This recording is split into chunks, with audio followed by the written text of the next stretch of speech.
미중 무역 갈등이 심해지면서 중국에 대해 반감을 갖는 미국인들의 숫자도 그만큼 늘고 있습니다.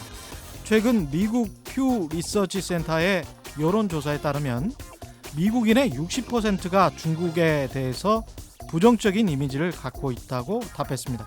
지난해 부정적 여론이 47%에 머물렀던 것에 비하면 미국 내 여론 상황이 얼마나 급변했는지 알 수 있죠. 불과 10년 전인 2009년만 해도 중국에 대해서 오히려 우호적인 생각을 갖고 있던 미국인들은 전체 50%로 부정적인 생각을 갖고 있다는 응답자의 비율 38%보다 크게 높았는데 10년 만에 미국 내 여론이 이렇게 역전된 것입니다. 특히 공화당 성향의 유권자들 사이에는 반중 여론이 70%로 매우 높게 나타났던 반면 민주당 성향의 유권자들 사이에서는 59%로 상대적으로 낮았다는 점도 특이할 만합니다. 역사적으로 미국 민주당 성향의 유권자들이 공화당원들에 비해서 늘 중국에 대해 상대적으로는 우호적 감정을 갖고 있었다는 점도 역시 참고할 만합니다. 혹시 내년 미국 대통령 선거에서 정권이 바뀌어서 트럼프 대통령이 물러난다면 미중 무역 전쟁의 이 갈등과 그로 인한 세계 경제의 불안이 좀 잦아들지 않을까 하는 그런 기대감을 갖게 하는 대목이죠. 네, 안녕하십니까. 세상에 이익이 되는 방송 최경령의 경제쇼 출발합니다. 오늘의 돌발 경제 퀴즈입니다.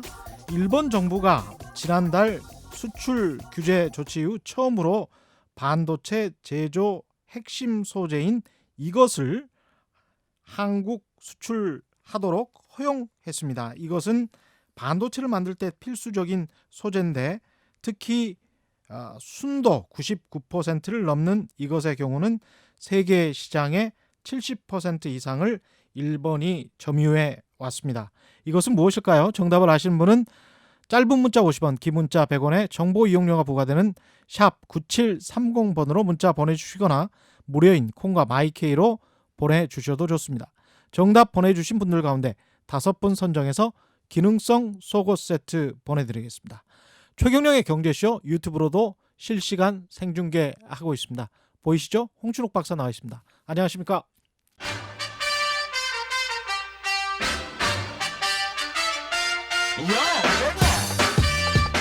최경령이 원하는 건 오직 정의. 경제 정의를 향해 여러 걸음 깊이 들어갑니다. 최경령의 경제쇼. 네, 어려운 경제 이야기도 귀에 쏙쏙 재밌게 풀어주는 홍춘욱의 경제 이야기 시간입니다. 이 시간 함께해 주실 분 베스트셀러 50대 사건으로 보는 돈의 역사의 저자시고요. 이코노미스트 홍춘욱 숭실대 금융경제학과 겸임교수 오셨습니다. 안녕하십니까? 네, 안녕하세요. 반갑습니다. 예, 불황에 대한 우려가 굉장히 높아지고 있습니다. 상황이 어느 정도인지 좀 이야기를 해주시죠. 네, 지난 8월 초의 일인데요. 예. 미국의 12개 지역 연은이 있다는 건 벌써 최 기자님도 잘 아실 예. 거고요. 그래서 12개 연은 중에서 가장 힘이 센 곳은 뉴욕 연은입니다. 예. 뉴욕의 연은이 왜 이렇게 힘이 세냐? 그러면 거기 대형 금융기관들이 집결해 그렇죠. 있으니까. 예. 그래서 그 대형 금융기관들한테 자금을 공급해주는 일을 하는 곳이 바로 뉴욕 연은이다. 예. 이렇게 볼 수 있는데 이 예. 뉴욕 연은이 이렇게 파워가 있다 보니까 뉴욕 연은이 내놓는 보고서를 저희들이 중시할 수밖에 없어요. 예. 근데 이 장단기 금리는 불황을 예측할 수 있는가라는 흥미로운 보고서를 한 편 내놨는데 장단기 금리는 네. 불황을 예측할 수 있나? 네, 아주 예. 흥미로운 보고서가 예. 나왔죠.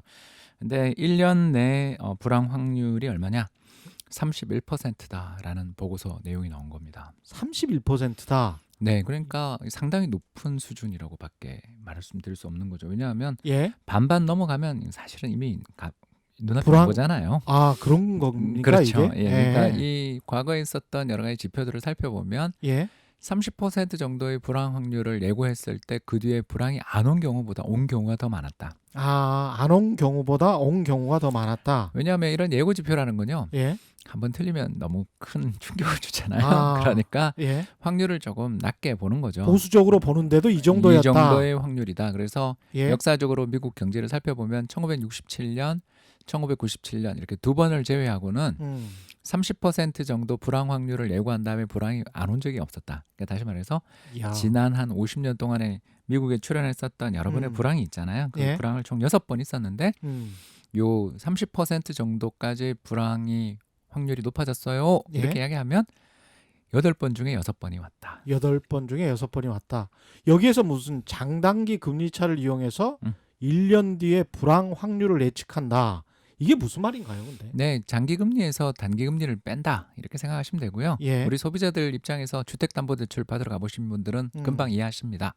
자, 우리 대출 받으러 가면 두 개가 있죠. 30년짜리나 10년짜리 고정금리 대출 하시겠어요? 적격 대출 혹시 받아보신 적 있는지 모르겠습니다.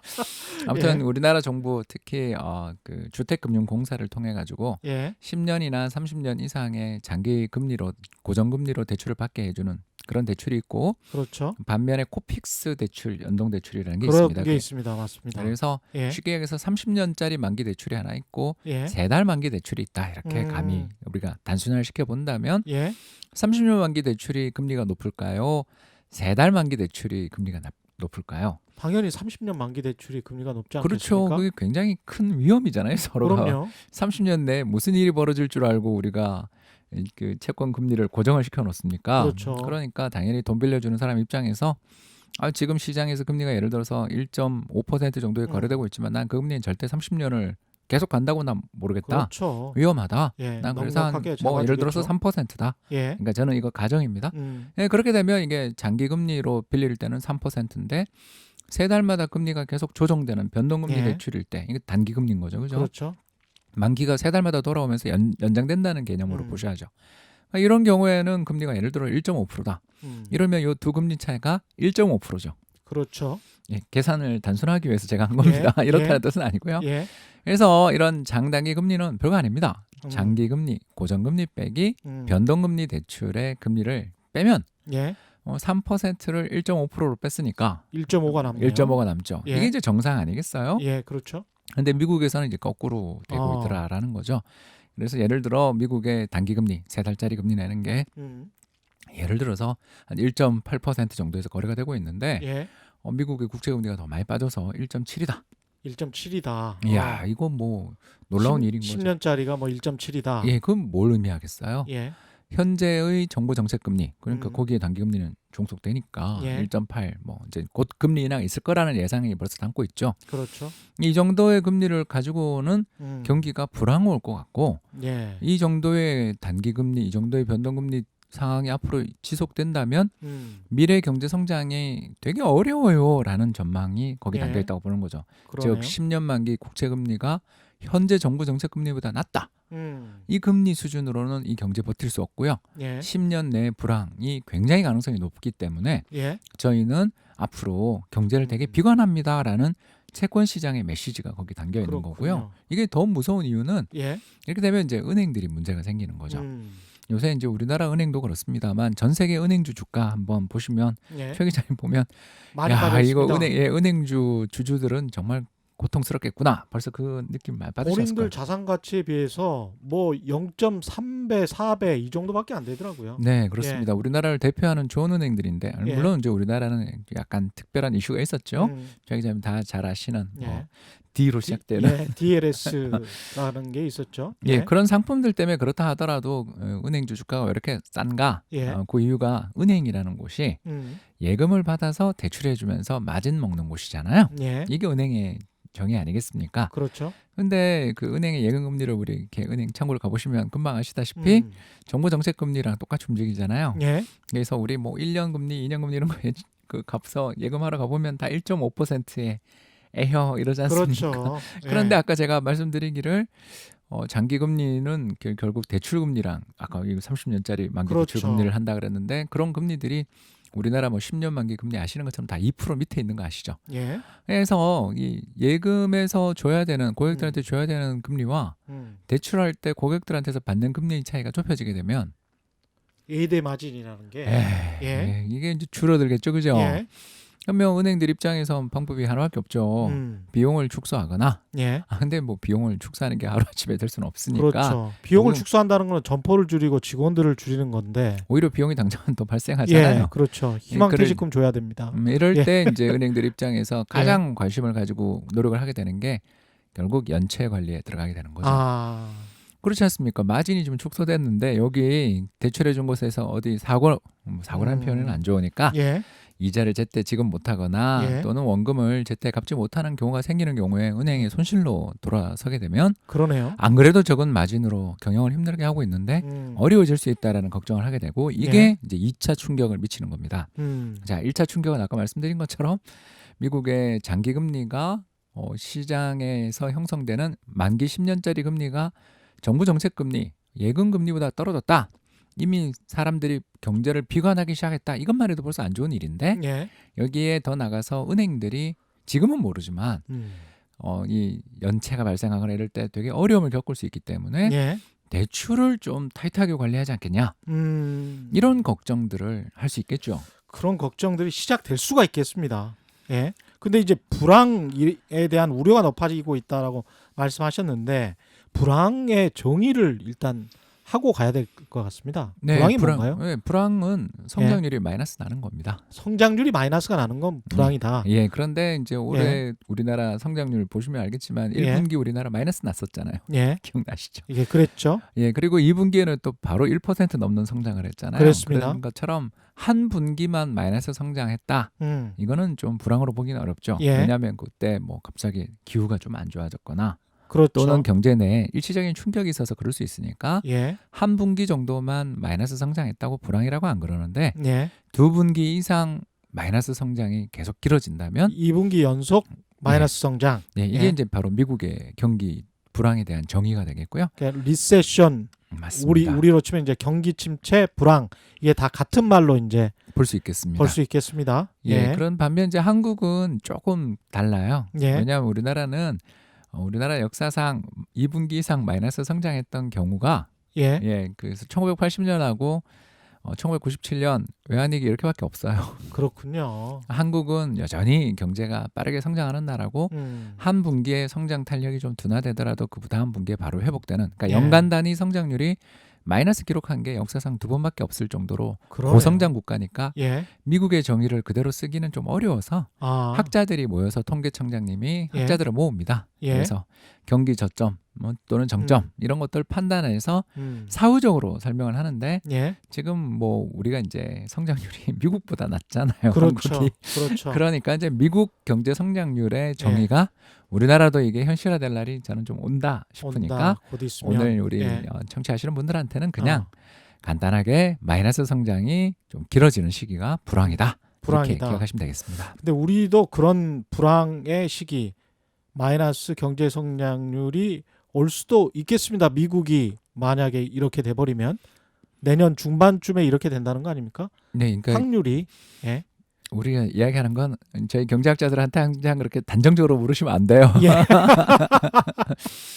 예, 예, 조심스럽게 물었습니다. 예, 그냥 불황 예. 확률이 높아졌다. 불황 확률이 높아졌다. 예전에 8번 경고했었는데 그중에 예. 6번 진짜 불황이 왔었으니까 예. 지금 미국 정책 당국이 굉장히 정책을 쓸 때 6번 중에서 6번의 불황이 왔는데 예. 2번의 잘못된 신호가 있었으니까 예. 그러니까 8번 불황 와요라고 경고했는데 예. 실제로 불황이 온 것은 6번이었다. 이렇게 해석하시는 거예요. 8번 중에서 6번은 맞췄다. 이게 꽤 31.5%가 꽤 높다. 불황 출현 확률이 이렇게 이제 묘사를 하셨는데 이게 바로 내년 2020년 경제 위기론과 비슷하게 해석될 수 있는 건가요? 네, 이걸 이제 오늘 좀 구분해서 말씀드리고 예. 싶다라는 것입니다. 경제 위기와 불황은 구분돼서 좀 봐야 되거든요. 그렇죠. 예.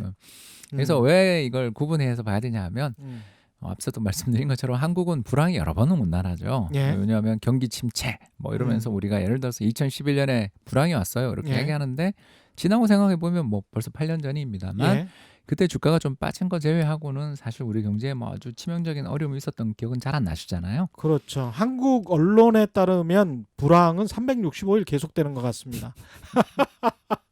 언론의 정의가 아주 불분명하기 때문에 불황 또는 경제 위기라는 말을 뒤섞여서 쓰거든요. 항상 또. 네. 예. 그래서 오늘 최 기자님하고 이제 예. 제가 이야기를 나눠보려는 주제가 예. 불황은 올 수 있는데 경제 위기까지 오겠는가? 이 이야기를 오늘 해보고 그렇군요. 싶었던 것입니다.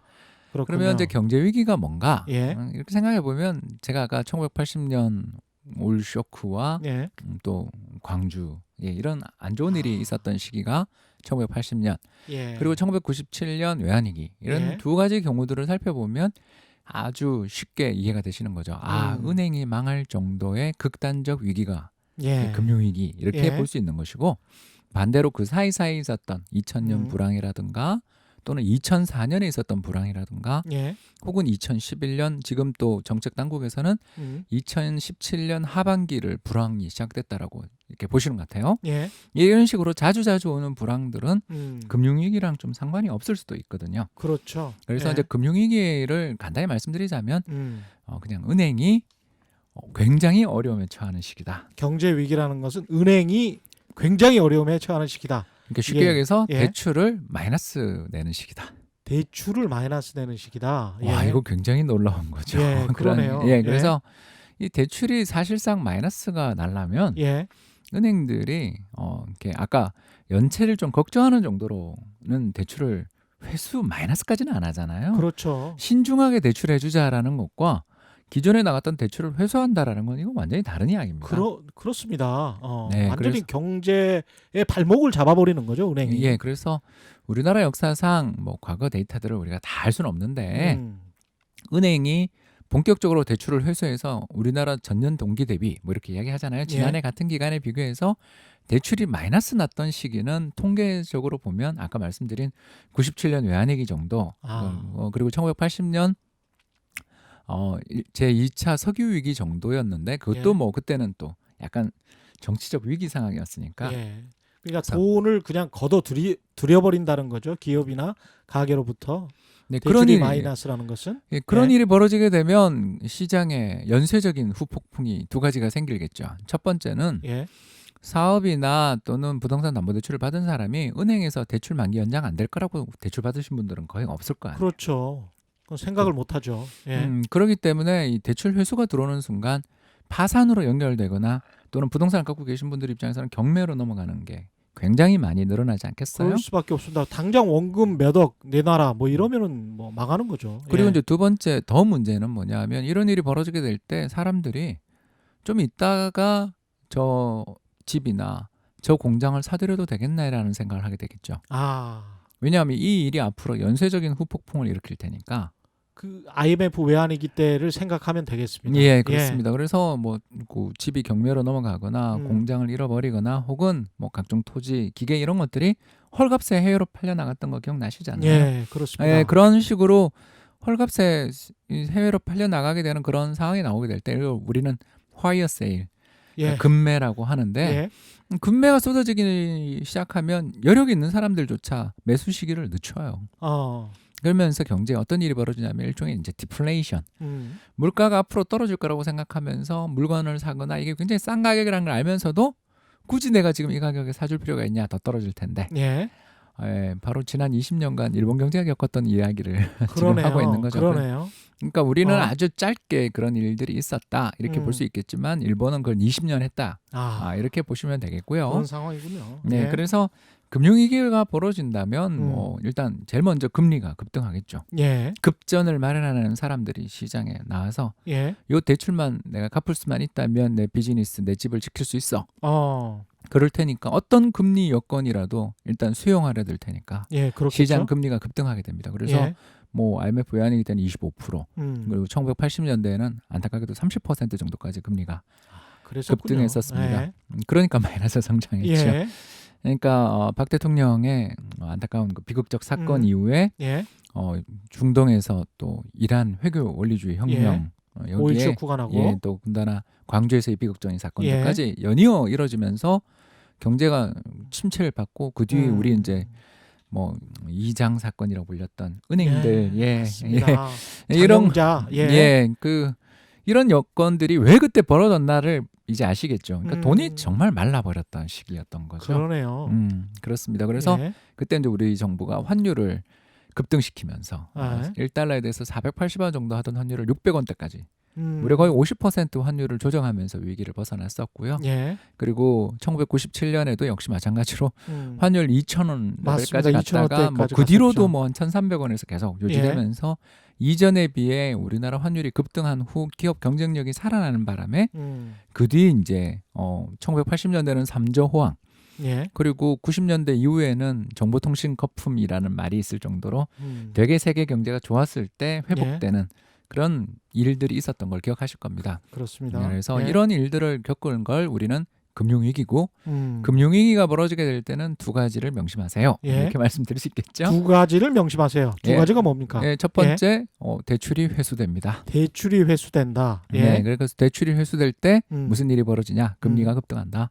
금리가 급등한다. 네, 그래서 뭐 예. 금리가 급등하면 우리나라에 좋은 자산이 없죠. 예. 주식, 부동산, 채권 할 것 없이 다 어려움을 겪는다. 이렇게 보실 수 그렇겠죠. 있겠고 예. 두 번째 그런 난국, 그런 위기 상황이 벌어졌을 땐 정부가 의도했건 또는 의도하지 않았건 간에 안타깝게도 환율이 급등하는 경우들이 굉장히 많고 환율의 상승폭은 뭐 50%도 있었고 100%도 있었다. 예. 이렇게 이제 정리를 해드릴 수가 있겠고요. 예. 이제 반대로 불황이 시작될 때는 그러면 그렇죠. 어떤 변화가 옵니까? 불황과 불황이다 지금 그러면 경제 위기는 다르니까. 대표적인 걸 이제 2008년을 우리가 한번 해볼 수가 있겠죠. 예.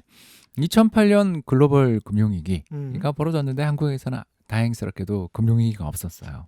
그랬죠. 예. 네, 은행이 어디 망하지 않았잖아요. 예. 전혀 망하지 않았습니다. 예, 그래서 예. 뭐 시티라든가 뱅크 오브 아메리카라든가 AIG 이름만 들어도 뭐 세계 굉장한 금융시장에 회사들. 예. 패권을 잡고 있었던 그 회사들이 다 공적 자금 투입될 맞습니다. 줄 예. 누가 알았습니까? 예.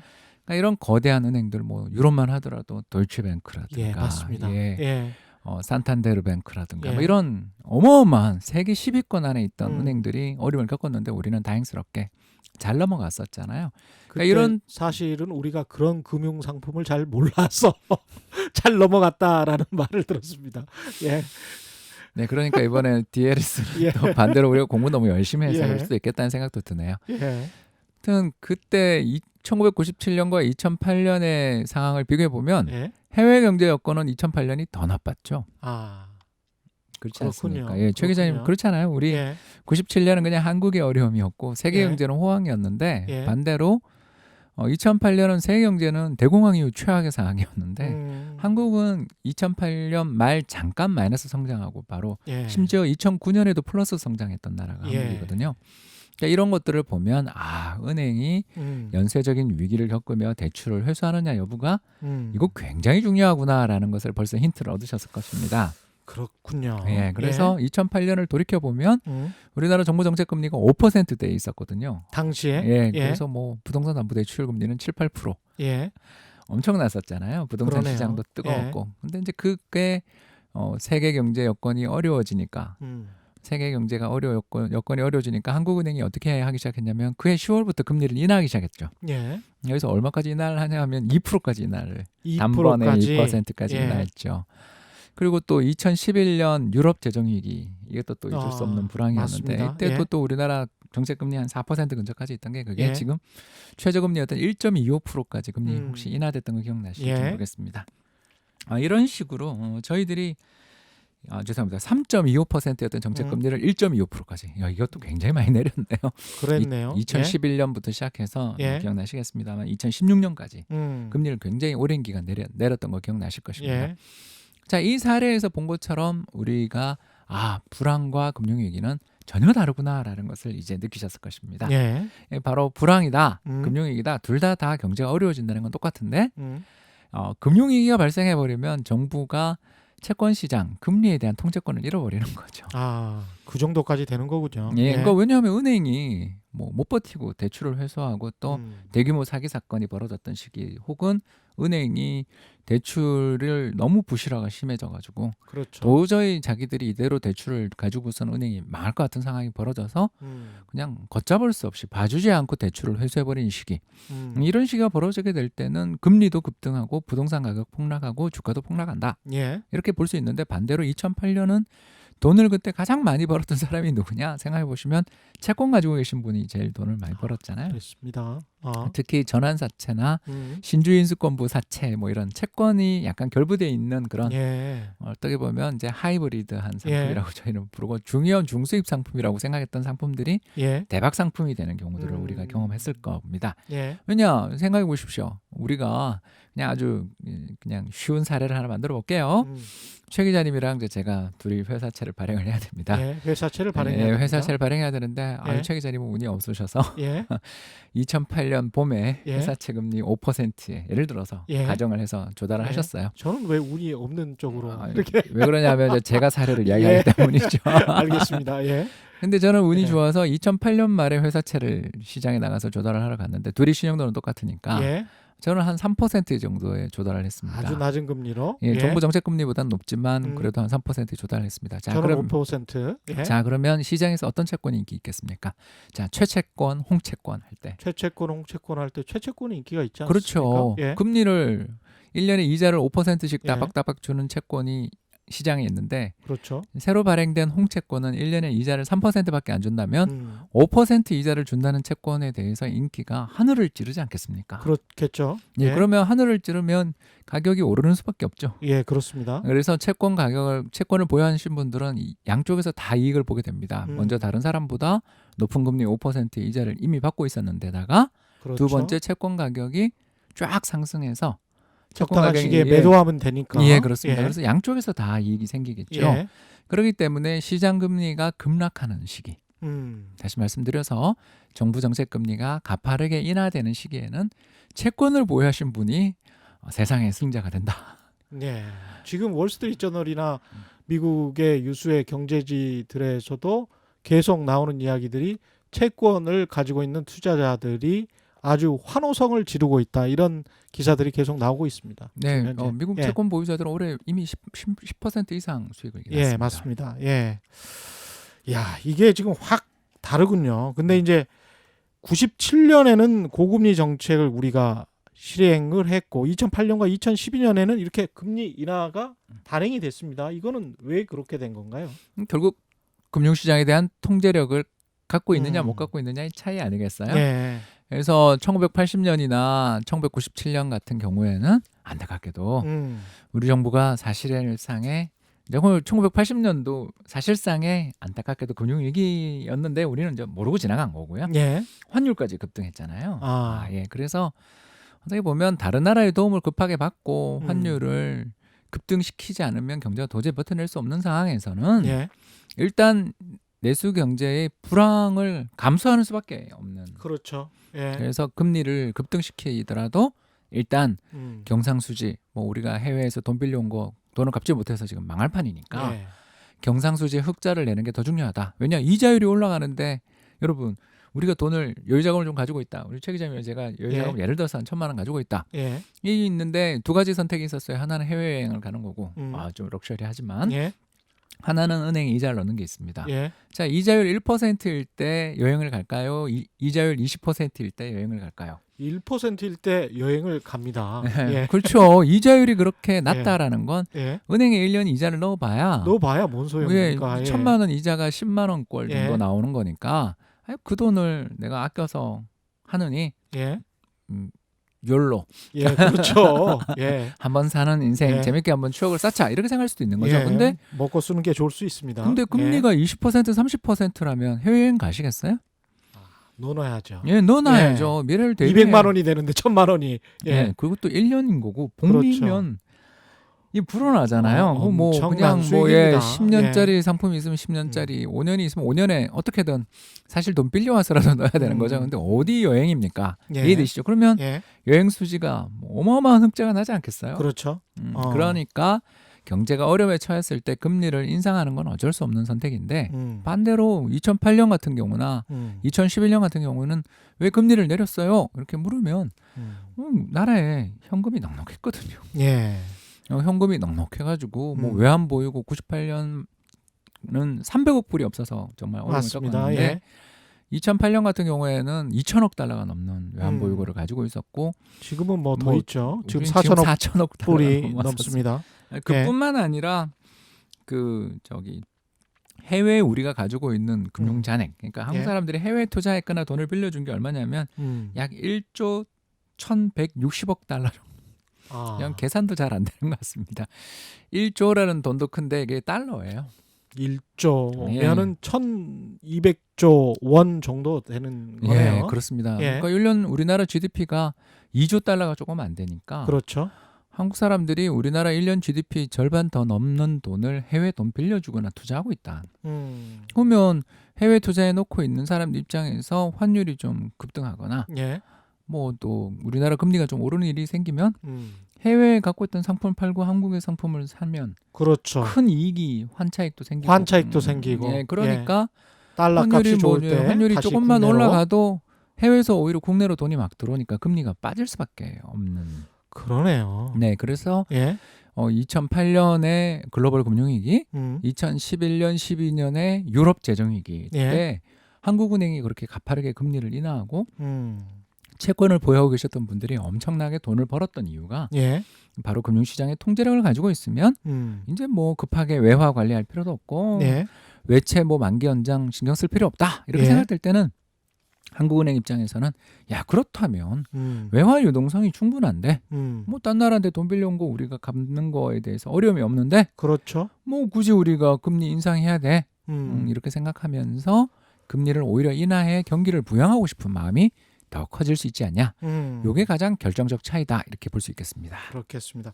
금융시장 통제력이 지금 현재는 어느 정도인지 그 말씀 앞으로 나누기로 하고요. 오늘의 돌발 경제 퀴즈 한 번 더 보내드리겠습니다. 일본 정부가 지난달 수출 규제 조치 이후에 처음으로 반도체 제조 핵심 소재인 이것의 한국 수출을 허가했습니다. 순도 99%를 넘는 이것의 경우 세계 시장의 70% 이상을 일본이 점유해 왔죠. 반도체 세계 소재 중에 수출 규제를 한 일본이 수출 규제를 한 반도체 세계 소재 중에 하나입니다. 이것은 뭘까요? 정답을 아시는 분은 짧은 문자 50원, 긴 문자 100원에 정보 이용료가 부과되는 샵 9730번으로 문자 보내주시거나 무료인 콩과 마이케이로 보내주셔도 좋습니다. 정답 보내주신 분들 가운데 5분 선정해서 기능성 속옷 세트 보내드리겠습니다. 금융시장 통제를 지금 충분히 할 수 있고 은행은 어려움에 처할 가능성은 전혀 없을 것인가? 이 부분이 이제 경제 위기와 관련해서는 가장 걱정스러운 부분인데 현재 상황을 좀 말씀을 해주십시오. 네, 이건 뭐 충분히 고민해 볼 만한 주제입니다. 예, 사실 지금 뭐 해외 경제 여건이 안 좋아져서 예, 뭐 우리나라 수출이 마이너스를 지금 기록하잖아요. 그렇죠. 수출 마이너스인 상황에서 한국은행이 벌써 금리를 한번 내렸지 않습니까? 우리 예. 그죠? 수출액이 줄어든다는 거지 경상수지는 이제 여전히 흑자입니다. 상반기에만 뭐 거의 한 300억 불 가까이 흑자가 났으니까요. 예. 우리나라가 이게 만성적인 무역 흑자입니다. 이럴 때는 만성적이라는 말이 굉장히 반갑게 들립니다. 예, 위기 때는 좋죠. 근데 경제가 좀 성장해야 될 때는 무역 수지 흑자보다는 적자가 오히려 좀 더올 때도 많거든요. 그렇군요. 예. 아까 우리 잠깐 이야기했지만 해외 여행 예. 가고 싶을 때가 경기 좋을 때 금리 낮을 때잖아요. 그렇네요. 네, 그러면 뭐 꼭 해외 여행 안 가면 국내 여행이라도 가면 좋을 텐데 은행 예금만 해버리면 국내 경기도 안 좋아지는 거잖아요. 그렇습니다. 예. 그렇기 때문에 뭐 예. 무역 수지가 좋으냐 나쁘냐 뭐 예. 이거는 이제 다른 주제니까 오늘은 예. 넘어가고요. 예. 자, 그래서 해외에서 우리나라에 투자해놨던 자금들이 우 빠져나가면서 환율 급등하는 거는 아까도 말씀드린 것처럼 한국 사람들이 해외에 투자를 너무 많이 해놔가지고 예. 1조 달러 넘게 해놨기 때문에 환율 급등하면 야 이게 웬 기회야 그러면서 해외에 예를 들어서 1달러에 1,000원에 해외 투자를 나갔는데 예. 환율 1,200원, 1,300원이 됐다. 음. 그냥 앉은 자리에서 30% 번 거 아닙니까? 예, 그렇죠. 그러면 해외에 투자해놨던 달러 자산을 매도하고 한국 원화로 상품을 가져다 놓으면 또 한국 원화가 외국인 빠져나가면서 뭐 주식이든 예를 들어서 채권이든 부동산이든 외국인이 한국 자산을 팔고 나가면서 가격 하락한 걸 저가 매수하러 들어오면 양쪽에서 큰 돈을 벌 수 있지 않습니까? 그렇죠. 예. 그렇기 때문에 외화 유동성 위기는 좀 가능성이 낮다 이렇게 볼 수 있겠고요. 예. 그런데 이제 앞서도 설명드린 것처럼 금융위기를 유발시키는 요인이 결국은 은행이 어려워졌을 때 위기가 발생한다고 제가 누차 말씀을 드렸으니까. 예. 그러니까 은행이 해외에서 돈 빌려온 걸 못 갚은 외채 위기, 이게 이제 97년 위기라면 예. 혹시나 우리나라 가계부채 문제도 심각하고 그러니까 그렇죠. 예. 은행이 국내에 돈 빌려줬다가 이거 회수 못해서 위기 오는 거 아니냐. 이거 걱정하시는 분들도 꽤 많다. 그리고 꽤 많습니다. 예, 예. 전 뭐 주변에 거의 매일처럼 접한 적도 있습니다. 예. 이제 그런 부분들한테 이제 제가 좀 드리고 싶은 이 음. 다행스러운 이야기를 하나만 드리자면 예. 보험 가입이 잘 돼 있다. 보험 가입이 우리나라는 잘 돼 있다. 예, 이제 그 보험이 뭔가 예. 이제 이렇게 앞에 이야기는 오늘 이야기한 것 중에 상대적으로 좀 쉬운 이야기를 예. 했었는데 예. 이제 조금 어려운 이야기로 예. 왜냐하면 이제 방송이라는 게 뒤로 갈수록 예. 앞에 했던 이야기들이 누적돼 예. 가면서 그러니까 우리가 이제 벽돌을 쌓아 올리듯이 예. 조금씩 올라가지 않습니까? 예. 이제까지 잘 이해를 하셨을 것 같아요. 아주 쉽게 설명을 해주셔서. 네, 좀 믿고 예. 있습니다. 예. 자 이제 그러면 보험. 예, 이제 그 한국은행이나 또는 한국의 이제 금융감독원이나 이런 이 감독 당국들이 은행을 이렇게 매일처럼 째려보고 있습니다. 그렇죠. 저 은행이 대출을 해준 게 부실화되지 않을까? 아, 이걸 매일처럼 감독하라고 그걸 만들어 놓은 거니까요. 그렇죠. 그래서 우리나라 이제 양대 금융감독기관, 음. 특히 뭐 한국은행 같은 경우는 매년 2차례 또 금융안정보고서 뭐 이런 것까지 예, 제출을 맞습니다. 하고 국회에 제출해요. 그걸. 예. 그러니까 맨날 보고서를 써서 음. 데이터를 확인해오는데 그중에 가장 중요한 게 뭐냐면 자기자본 비율이다. 예. 이렇게 이제 제가 말씀을 드리겠는데요. 은행의 자기 자본 비율. 예, 예. 이제 계산을 쉽게 하기 위해서 예. 100조짜리 대출을 가지고 있는 은행을 생각해 보겠습니다. 100조짜리 대출을 가지고 있다. 예. 네, 우리나라에서는 뭐 이제 좀 작은 편에 속하는 은행이 되겠습니다. 예. 한국은행들 엄청 큽니다. 그래서 이제 어느 정도 되나요? 세계적으로 봤을 때 아까 아직 이제 그까지는 안 되는데요. 10대 은행들 10대 은행 안에는 도이체뱅크 못 들어갑니다. 같은 그런 그 정도는 아니죠? 예, 그렇지는 않습니다. 왜냐하면 예. 그 10대 은행의 대부분이 음. 중국 은행들입니다. 아, 중국 은행들이군요. 예, 예전에 10대 예. 은행은 1980년대는 일본 은행이 1등부터 예. 10등 사이에 9개 있었고요. 예.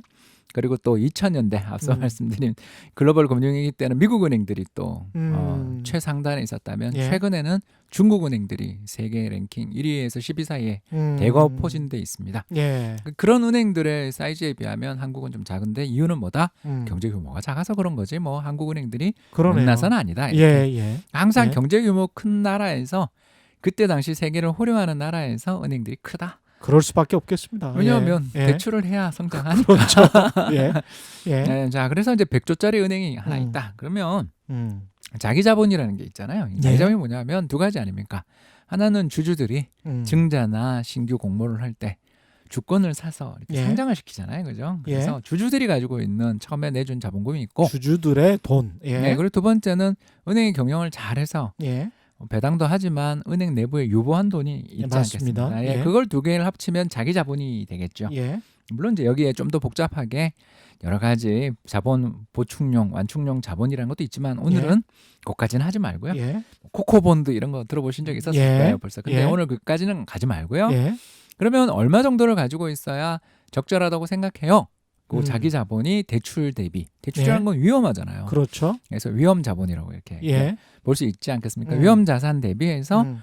은행이 얼마를 가지고 있어야 이 은행이 안전하다고 생각돼요? 예. 이렇게 하면 이제 사람들한테 옛날에는 한 8% 정도면 안전하지 그렇습니다. 않겠어요? 그러니까 예. 100조 대출을 해주고 싶으면 예. 자기 자본을 8조 원 정도, 다시 말해서 이익 음. 유보라든가 증자를 해서 8조 원을 맞춰. 예. 거꾸로 이야기하면 8조 원짜리 자기 자본을 가지고 있으면 100조 대출할 수 있어. 예. 이렇게 계산할 수 있는데 예. 최근에 이제 글로벌 금융위기를 겪고 난 다음에 좀 이게 계속 강화돼요. 강화됐죠. 강화되면서 얼마까지 올라가냐면 예. 최소 최근에는 한 10% 초반까지 맞습니다. 올려놓으라 그랬는데 우리나라 네. 은행들이 지금 얼마를 맞춰놨냐면 예. 15%에서 16%를 맞춰놨. 어이구야. 과하죠. 예. 그냥 10% 10조 정도만 맞춰 놓으면 되는데 15조 16조까지 맞춰 놨다. 예, 이게 이제 뭐 지난 3월달 기준 통계니까 아. 최신 통계라고 할 수 있는 게 예. 지금 뭐 이제 별로 이분- 상황이 더 달라지지 나빠지진 않았습니다. 않았죠. 오히려 예. 흑자가 더 났으니까. 예. 은행들 그렇죠. 흑자가 더 나면 흑자를 가지고서 자기 자본 유보를 또 아직 배당을 안 하니까. 그렇죠. 이익 잉여금을 계속 가지고 예, 있으니까요. 그 돈을 들고 은행에 계속 남아 있으니까. 이게 어느 정도 수준이라고 생각이 되냐면 제가 생각을 해보니까 2000년대 초반에 외환은행 매각의 비밀을 할 때 그때 6% 이하 여야 외환은행이 팔릴 수 있다. 팔릴 어떤 근거가 된다. 뭐 이래 가지고 취재를 한 적이 있는데 그래서 6% 이하의 자기 자본 비율이 어딘가로부터 팩스로 날아 들어오는 그 장면이 생각이 나네요. 그래서 그때는 6%였었던 것 같습니다. 근데 지금은 이제 15조, 16조 정도를 가지고 있다면 굉장히 높은 거죠. 예. 예, 이제 그걸 적기 시정 조치라고 예. 부르는 걸 예. 당하게 되는 거죠. 그러니까 예. 8%를 가지고 있으면 괜찮은데 그때 기준이죠. 20년 전입니다. 예. 근데 이제 그걸 밑돌게 되면 이제 2단계에 걸쳐서 조치가 취해집니다. 그래서 예를 들어서 뭐 7%다. 이건 가정입니다. 그때 조금씩 다릅니다. 예. 근데 이제 저희는 우리 지금 편의상 100조짜리 은행을 하고 그렇죠. 있는 거니까요. 예. 자기 자본이 7조가 됐다. 이러면 벌써 대출이 손실이 났다는 뜻이죠. 예. 그래서 이제 1조가 없어졌어요. 그러면 이제 뭘 하냐면 건물을 팔고 사람을 잘라라. 건물을 팔고 사람을 잘라라. 그리고 증자를 해라. 예. 그래서 그렇죠. 8%를 맞춰라. 어. 그러니까 이익을 많이 내려면 건물을 팔고 사람을 자르면 이익이 날 거고 예. 또 그래도 이익이 잘 안 날 것 같으면 증자를 해라. 예. 이렇게 말씀드릴 수 있고 그게 6조까지도 안 된다. 이러면 자본력을 확충해 줄 수 있는 새로운 대주주를 찾아라. 예. 은행을 합병시키고 매각해라. 음. 이런 걸 이제 시정 조치, 적기 예. 시정 조치라고 부르는 거고요. 이게 은행이 제일 무서워하는 거죠. 그렇죠. 은행 예. 입장에서 그 수백 년 또는 수십 년의 역사를 가지고 있는 은행이 간판을 바꿔다는 건 물론 예. 그 뒤 인수합병 과정에서 얼마나 큰 고통을 겪을지에 대해서는 짐작할 수 있잖아요. 예. 그래서 이런 BIS 기준 자기자본 비율이 적정 수준을 밑돌거나 근처에 가기만 해도 예. 대출 회수의 가능성이 높아집니다. 아, 그렇군요. 그러니까 거꾸로도 생각을 하셔야 됩니다. 손실이 나서 BIS 기준 자기자본 비율이 떨어지는 경우도 있지만 반대로 BIS 기준 자기자본 비율이 떨어졌다는 것만으로도 은행들이 대출을 줄일 수도 있는 거죠. 그렇기 때문에 이 비율을 우리가 잘 살펴봐야 되는 거고 예. 현재로서는 15, 16% 정도로 동일 기간에 미국의 은행들보다 더 높다. 와. 그러니까 시중은행을 말씀하시는 거죠? 예, 우리나라에 있는 이제 그 4대 금융 지주부터 예. 시작해서 우리나라에 있는 대부분의 은행들 특히 인터넷 은행들까지 인터넷 은행들까지도 예, 그러니까 감독을 하고 있는데 물론 이제 그 대형 금융기관일수록 더 가혹한 잣대가 엄격한 잣대가 그렇겠죠. 가해질 수도 있고요. 예. 이런 거는 이제 경기 완충용 보안 자본이라고 하는 걸 또 추가로 부과받기도 하는데 아직은 예. 뭐 그거 문제까지는 안 가도 될 정도로 예. 건전하다. 자기 자본 비율은 아주 건전하다 이런 네. 말씀을 해주셨고요. 예. 그렇기 때문에 이제 현재로만 본다면 우리나라 은행 위기가 발생해서 대출이 회수되고 그것 때문에 정부가 암만 금리를 낮추려 그래도 금리가 급등해 버리는 예. 이런 일들은 벌어질 가능성이 좀 낮다라고 볼 수 있는데요. 이제 그러면 또 하나 더 우리 들으시는 청취자분들 입장에서 BIS 기준 자기자본 비율이라는 게 참 중요하구나. 이거는 벌써 예전 우리 저축은행 사태 때 다 배우셨으니까 그렇죠. 예. 하나 더 또 배워두시면 좋은 게 연체율 통계를 연체율. 예, 그러니까 예. 이제 이자를 못 갚거나 원금을 못 갚는 사람들의 비율 뭐 이런 것들을 말씀드릴 수 있는데 참고로 98년 외환위기 때 예. 정말 그러니까 끔찍한 통계인데요. 예. 연체율이 얼마였냐면 8.9%다. 8.9%. 그러니까 100조 중에 8.9조가 대출이나 연체가 이자를 갚지 되겠다. 못하고 있는 상태다. 그러면 BIS 기준 자기자본 비율 8%를 맞춰놓고 있더라도 이 연체 중에 일부만 손실이 나도 예. 그러니까 연체됐다가 다시 갚으면 문제가 없는데 그렇죠. 연체가 최종 손실이 되면 경매를 넘어가서 몇 퍼센트 못 받았다면 그렇죠.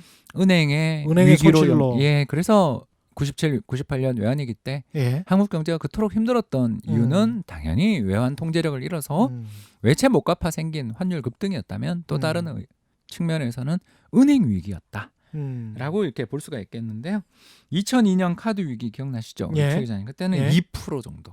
2%. 예, 2% 정도. 꽤 높았군요. 예. 예, 근데 지금은 0.5%. 0.5%. 예. 이 정도 상황입니다. 안전 자산에 쏠리는 그 지금 현재의 상황 그리고 사람들이 굉장히 불안해하는 그 심리는 충분히 이해가 갑니다만은 그렇게 불안해할 필요는 없겠네요. 마지막으로 좀 정리를 해주십시오. 불안이 예. 오는 건 일단 안 좋고요. 예, 예. 가장 안 좋은 건 예. 주식이죠. 예, 그렇죠. 주식이 제일 안 좋습니다. 그리고 그 다음은 뭐 당연히 부동산도 좀 흔들릴 수도 있는 가능성은 배제할 수 없는 거죠. 그러나 옛날 1980년이나 97년에는 어떤 자산도 행복하지 못했다면 지금은 반대로 뭐 우리나라 국내에서 괜찮은 자산도 있고 또 금리가 저렇게 낮다면 예. 예. 뭐 부동산이 뭐 심각한 위기에 빠질 것 같지는 않다. 예. 이 정도는 말씀드릴 수 있겠습니다. 오늘 말씀 감사합니다. 지금까지 이코노미스트 홍춘욱 숭실대 금융경제학과 겸임교사 함께했습니다. 네, 오늘의 돌발 경제 퀴즈 정답은 불화수소였고요. 당첨자는 인터넷 홈페이지에서 확인하실 수 있습니다. 지금까지 세상에 이익이 되는 방송 최경령의 경제쇼였습니다. 고맙습니다.